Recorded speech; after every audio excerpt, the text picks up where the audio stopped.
લોકસામના ન્યૂઝમાં તમારું સ્વાગત છે। હું છું ચૌહાણ હિરલ। તમે જોડાઓ અમારી સાથે સમાચારની દુનિયા। તો જોઈએ આજના સમાચાર અમરેલીથી અમારા રિપોર્ટર અકબર સૈયદ સાથે। બાબરામાં પોલીસ કર્મી દુષ્કર્મ મામલો। બાબરામાં 24 વર્ષની દીકરી ઉપર નજર બગાડનાર આરોપી રવિરાજસિંહ ઝડપાયો।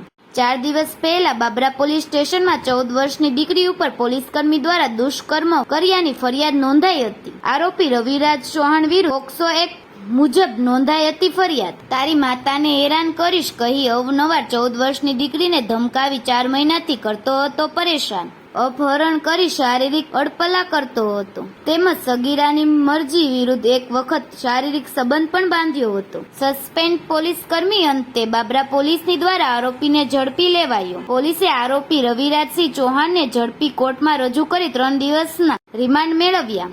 હજુ પણ અમરેલીમાં 30 વર્ષીય યુવતી ઉપર દુષ્કર્મ ગુજારનાર સસ્પેન્ડ પોલીસ કર્મી મહેશ સોલંકી ફરાર।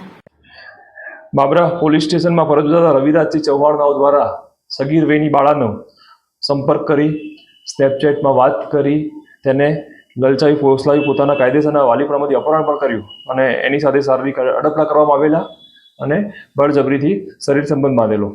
જે બાબતે બાબરા પોલીસ સ્ટેશનમાં પોક્સો તથા બીએનએસની સંલગ્ન કલમો મુજબ ગુનો દાખલ કરવામાં આવેલ। ત્યારબાદ રવિરાજસિંહ ચૌહાણનાઓને 2 તારીખના રોજ રાત્રિના અટક કરી તેને તપાસ દરમિયાન અને કોર્ટ પ્રોડક્શન કરી રિમાન્ડ કાર્યવાહી કરવામાં આવેલ છે। હાલમાં રવિરાજસિંહના 3 દિવસના રિમાન્ડ લેવામાં આવેલ છે અને આગળ તપાસ કાર્યવાહી ચાલુ છે।